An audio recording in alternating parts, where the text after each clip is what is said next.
Hello friends, welcome to my YouTube channel. My name is Shubham Gupta.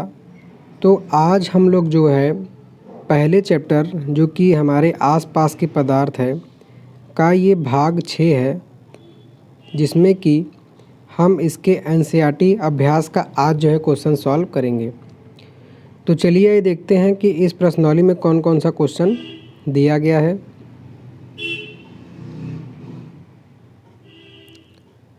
तो यहाँ से हमारा इस प्रश्नावली का चैप्टर का क्वेश्चन शुरू होता है, जिसमें कि पहला क्वेश्चन दिया गया है कि निम्नलिखित तापमानों को सेल्सियस इकाई में परिवर्तित कीजिए।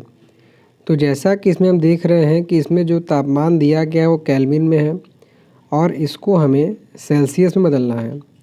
तो इसके लिए जैसा कि मैंने जब आपको पढ़ा रहा था तो इसका मैंने आपको संबंध बताया हुआ था कि केल्विन से सेल्सियस बदलने के लिए क्या करते हैं कि जो केल्विन का तापमान रहता है उसमें से अगर हम 273 डिग्री घटा देंगे तो ये बराबर हो जाएगा डिग्री सेल्सियस के।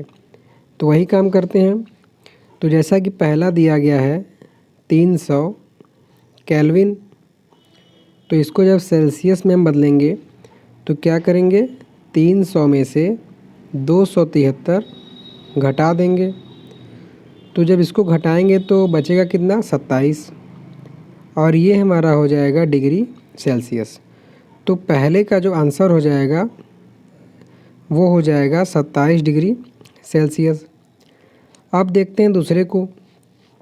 तो दूसरा जैसा कि दिया गया है 573 केल्विन, तो इसको बिल्कुल उसी प्रोसेस से 573 में से 273 हम घटा देंगे। तो 573 में से 273 घटाएंगे तो बचेगा 300 डिग्री सेल्सियस। तो इस तरीके से 573 को जब हम सेल्सियस में बदलेंगे तो ये हो जाएगा 300 डिग्री सेल्सियस और हमारा पहला क्वेश्चन सॉल्व हो जाता है। तो अब आते हैं हम अगले क्वेश्चन पे, जो कि दूसरा क्वेश्चन दिया गया है कि निम्नलिखित तापमानों को केल्विन में बदलिए। मतलब कि इस क्वेश्चन में हमको सेल्सियस में इकाई दिया गया है और इसको हमें केल्विन में बदलना है। तो हमें कुछ नहीं करना है, बस जैसा कि पहले क्वेश्चन में घटाए थे वैसे इसमें केवल हमको 273 ऐड करना है। तो जब 25 में हम 273 ऐड करेंगे तो ये हो जाएगा, कुछ पेन का साइज़ बड़ा कर लेते हैं, तो ये हो जाएगा 298 और इसका मात्रक हो जाएगा केल्विन। तो इस तरीके से 25 डिग्री सेंटीग्रेड बराबर हो जाएगा 298 केल्विन। और 373 डिग्री सेल्सियस को बदलना है तो इसमें भी बस केवल 273 को ऐड करेंगे तो ये हो जाएगा 3 2 5 और 73 146 646 केल्विन। ठीक है दोस्तों, तो इस तरीके से दोनों क्वेश्चन हो गया। अब हम आते हैं अगले क्वेश्चन नंबर 3 पे, जो कि दिया गया है कि निम्नलिखित अवलोकनों हेतु कारण बताइए। मतलब कि तीसरे के जो पहला और दूसरा क्वेश्चन दिया है, ऐसा क्यों हो रहा है, हमें इसका कारण बताना है। तो जैसा कि तीसरे का पहला क्वेश्चन जो दिया है कि नेफ्थलीन को रखा रहने देने पर यह समय के साथ कुछ भी ठोस पदार्थ छोड़े बिना अदृश्य हो जाता है। मतलब कह रहा है जो नेफ्थलीन पदार्थ होता है, जो अब कपूर की गोली जो ठंड के समय जो कपड़ा रखते समय डाला जाता है, वो समय के साथ सॉलिड ठोस अवस्था में तो उसको रखते हैं सॉलिड में, वो बिना कुछ छोड़े डायरेक्ट जो है गैस में बदल जाता है, अदृश्य हो जाता है। तो हम जानते हैं इस प्रक्रिया को क्या कहा जाता है, ऊर्ध्वपातन की प्रक्रिया कहा जाता है। ठीक है, इस प्रक्रिया को जिसमें ठोस बिना कुछ अवशेष छोड़े डायरेक्ट गैस बन जाता है उसको हम क्या कहते हैं, ऊर्ध्वपातन की क्रिया। तो यहाँ पर हम क्या लिखेंगे इसका कारण कि क्योंकि नेफ्थलीन क्या है, एक ऊर्ध्वपातनशील पदार्थ है। ऊर्ध्वपातनशील, ल मैं नीचे लिख दे रहा हूँ, ऊर्ध्वपातनशील पदार्थ है। फिर लिखेंगे इसलिए यह समय के साथ कुछ भी ठोस पदार्थ छोड़े बिना अदृश्य हो जाता है। ठीक है, तो इस तरीके से तीसरे के पहले का कारण हम ये लिख सकते हैं। अब आते हैं दूसरे पे। तो दूसरे में क्या दिया गया क्वेश्चन कि हमें इत्र की गंध बहुत दूर तक बैठे हुए भी पहुंच जाती है। तो इसका देखिए जो आंसर है वो आपके जो हमने क्रियाकलाप किया हुआ था उसमें दिया हुआ है। ठीक है, इसमें आप देख सकते हैं जो कि ये है। इसमें आप लिखेंगे इसके कारण में कि क्योंकि पदार्थ के कण निरंतर गतिशील होते हैं। ठीक है, जैसा कि आपको याद होगा कि हमने अगरबत्ती वाला क्रियाकलाप देखा था, तो ये भी बिल्कुल ऐसा था। तो उसमें आप लिखेंगे क्योंकि पदार्थ के कण निरंतर गतिशील होते हैं, फिर इसलिए इत्र जो उसमें दिया गया है क्वेश्चन में, इसलिए इत्र की गंध बहुत दूर बैठे हुए भी पहुंच जाती है क्योंकि पदार्थ के कण गतिशील होते हैं। तो इस तरीके से दोस्तों दोनों हो गया तीसरे का। अब हम आते हैं चौथे क्वेश्चन पे, जो कि दिया गया है कि निम्नलिखित पदार्थों को उनके कणों के बीच बढ़ते हुए आकर्षण के अनुसार व्यवस्थित कीजिए। मतलब ये जो तीनों दिया गया है इसमें किसके किसके बीच कैसा आकर्षण है उसके अनुसार हमें इसको व्यवस्थित करना है।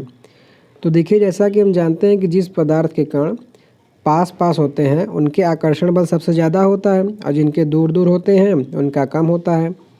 तो इस आधार पर जो गैस अवस्था में पदार्थ होता है इसका सबसे कम होता है, फिर इससे ज़्यादा होता है द्रव में, और फिर इससे ज़्यादा होता है आकर्षण ठोस में। तो उसी क्रम में हम तीनों पदार्थों को यहाँ पे छांट सकते हैं। तो जैसा कि इसमें हम देख रहे हैं जो ऑक्सीजन है ये गैस के फॉर्म में है, तो यहाँ हम लिख सकते हैं कि ऑक्सीजन का आकर्षण बल सबसे कम होगा। तो मैं ऑप्शन लिख रहा हूँ, तो पहले सी ऑप्शन होगा, फिर उससे ज़्यादा आकर्षण बल होगा द्रव में, मतलब कि ए ऑप्शन, फिर उससे ज़्यादा ऑप्शन होगा चीनी में, मतलब कि बी ऑप्शन। तो ये हो गया इनके कणों के बीच आकर्षण बल के बढ़ते हुए क्रम में व्यवस्थित आंसर। तो इसी तरीके से अब पांचवें क्वेश्चन को देखते हैं, जिसमें कि दिया गया है कि निम्नलिखित तापमानों पर जल की भौतिक अवस्था लिखिए। तो भौतिक अवस्था में जैसा कि हम जानते हैं कि 0 डिग्री सेंटीग्रेड पे क्या होता है, जल बर्फ़ के रूप में भी रहता है और उसको अगर हम और ऊर्जा देते हैं तो वो जल भी बन जाता है। तो इस आधार पे हम लिख सकते हैं कि 0 डिग्री सेंटीग्रेड पे जल जो है ठोस भी रहेगा और द्रव भी रहेगा। वही बात अगर हम तीसरे करें सी का 100 डिग्री सेंटीग्रेड, तो 100 डिग्री सेंटीग्रेड पे द्रव उबलता है, मतलब कि 100 डिग्री सेंटीग्रेड पे द्रव रहेगा, लेकिन ज़्यादा उबालेंगे तो 100 डिग्री सेंटीग्रेड पर ये भाप भी बन जाएगा। तो इसको हम द्रव और भाप दोनों लिखेंगे, या भाप की जगह लिख सकते हैं वाष्प के रूप में रहेगा।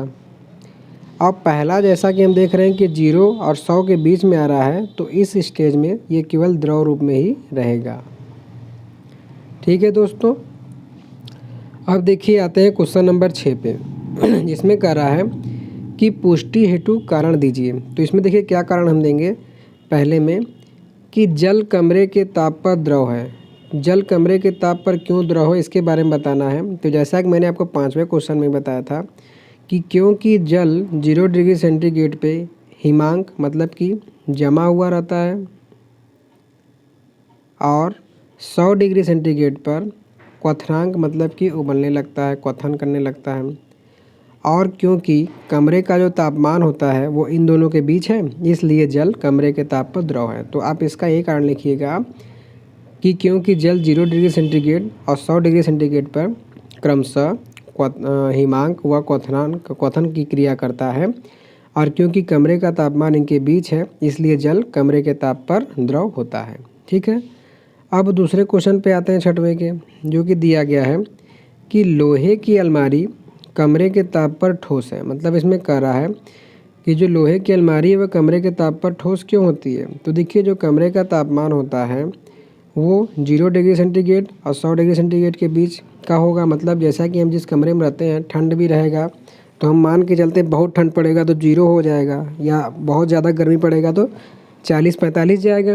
और लोहे का जो गलने का टेम्परेचर रहता है, मतलब कि उसको मेल्टिंग पॉइंट, वो उससे ज़्यादा होता है। तो इसमें हम लिखेंगे कि क्योंकि लोहे की अलमारी का गलनांक कमरे के ताप के से बहुत ज़्यादा होता है, इसलिए वो कमरे के ताप पर ठोस होता है। ठीक है, तो इस तरीके से छठवां क्वेश्चन भी हो गया। अब हम आते हैं सातवें क्वेश्चन पे। तो सातवां क्वेश्चन जैसा कि दिया गया है कि 273 केल्विन पर बर्फ़ को ठंडा करने पर तथा जल को इसी तापमान पर ठंडा करने पर शीतलता का प्रभाव अधिक क्यों लगता है। देखिए, इसके बारे में हम पहले ही बात कर चुके हैं। अगर आपने सभी लेक्चर देखा होगा तो इसको आप आंसर आसानी से लिख सकते हैं। 273 डिग्री सेंटीग्रेड मतलब क्या हुआ, 0 डिग्री सेंटीग्रेड। ठीक है, केल्विन में इसमें से माइनस कर देंगे तो 0 डिग्री सेंटीग्रेड आ जाएगा। तो मतलब 0 डिग्री सेंटीग्रेड तापमान पे हम बर्फ़ लें और जल लें तो होता क्या है कि अगर बर्फ़ को हम और उष्मा देंगे, मतलब और जब एनर्जी देंगे तब ये जलने बनेगा, और अगर हम एनर्जी नहीं देंगे तो क्या होगा कि वो बर्फ़ के रूप में ही रहेगा। ठीक है, तो देखिए होता क्या है कि इसके पास एनर्जी बिल्कुल नहीं है, तो इसको जब हम किसी बॉडी के संपर्क में लाएंगे तो ये ज़्यादा एनर्जी उस बॉडी से लेगा, और उस बॉडी से जब ज़्यादा एनर्जी लेगा तो हमने जैसे वाष्पन की क्रिया देखा था कपड़े सूखने वाला, कि जब वो ज़्यादा एनर्जी लेता है तो हमें ठंडक महसूस होती है। तो यही कारण है कि जब बर्फ़ को हम किसी के संपर्क में लाएंगे तो हमें ज़्यादा ठंडक लगता है। और वहीं जल में क्या होता है, क्योंकि ये हमने पहले ही बर्फ़ को उष्मा दे के इसको प्राप्त किया है, तो इसकी जो कणों की ऊर्जा रहती है इससे कुछ ज़्यादा रहती है। इसी कारण जल किसी बॉडी के संपर्क में आने पर बर्फ़ की तुलना में कुछ कम ऊर्जा लेता है और हमें ठंडक कम महसूस होती है। ठीक है, तो इसका कारण आप यही लिखेंगे जो मैंने आपको बताया है, क्योंकि इस डिग्री टेम्परेचर पे बर्फ़ के कणों की ऊर्जा जल से कम रहती है, इसलिए हमें अधिक ठंड शीतलता का प्रभाव महसूस होता है। अब 8वां नंबर क्वेश्चन कि उबलते हुए जल या अथवा मतलब या भाप में से जलने की तीव्रता किसमें अधिक महसूस होती है। तो देखिए इसमें क्या कह रहा है कि उबलता हुआ जल जो रहता है वो 100 डिग्री सेंटीग्रेड पर रहता है। तो 100 डिग्री सेंटीग्रेड पर जल है और भाप है। तो भाप हमें कब प्राप्त होगा, जब इसको हम और उष्मा मतलब कि हीट देंगे तब हमको भाप प्राप्त होगा। तो जल में हीट मिलाने पर भाप मिल रहा है, तो इसलिए इसके कणों की जो ऊर्जा रहेगी वो जल से ज़्यादा रहेगी। तो यही कारण है कि 100 डिग्री सेंटीग्रेड पर भाप से जलने पर हमें जलन ज़्यादा महसूस होती है, क्योंकि ये जल में हीट देने पर प्राप्त हो रहा है। तो इसमें आप क्या लिखेंगे, क्योंकि उबलते हुए जल की तुलना में भाप के कणों की ऊर्जा ज़्यादा होती है, इसलिए हमें जलने पर जल की अपेक्षा भाप से जलन अधिक महसूस होता है। ठीक है, तो इस तरीके से हमारा क्वेश्चन नंबर 8 भी हो गया। अब क्वेश्चन नंबर 9 में जैसा कि डायग्राम दिया गया है और ये मैंने आपको पढ़ाते समय सब में समझाया हुआ है, तो इसको आप अपने से आसानी से कर सकते हैं पदार्थ की स्टेज के बारे में। अगर कोई दिक्कत रहेगा तो आप कमेंट करके बताइएगा, मैं आपको इसके बारे में बता दूंगा। उसी के साथ तो हमारा आज ये पहला चैप्टर एकदम पूरा फाइनल हो जाता है। अब हम आप कहेंगे तो चैप्टर 2 का वीडियो बनाएंगे या फिर कहेंगे तो चैप्टर 3 का। ठीक है, ये आप पर निर्भर करता है। तो इसी के साथ आज का ये वीडियो लेक्चर यहीं पे कंप्लीट करते हैं। आशा करता हूँ कि आपको सभी सवाल समझ में आए होंगे। किसी नंबर में अगर दिक्कत हो तो कमेंट करके आप बताइएगा, मैं उसको फिर से बता दूंगा। और इसी के साथ अगर आपको अच्छा लगा हो तो प्लीज़ वीडियो को लाइक कीजिएगा और चैनल को सब्सक्राइब करना मत भूलिएगा, जो कि राइट साइड में नीचे एक लाल रंग का बटन दिया होगा, उसी पे अंग्रेजी में सब्सक्राइब लिखा है, उसको दबा के आप कर सकते हैं। तो इसी के साथ आज आपसे विदा लेते हैं। So thanks for watching. Thank you.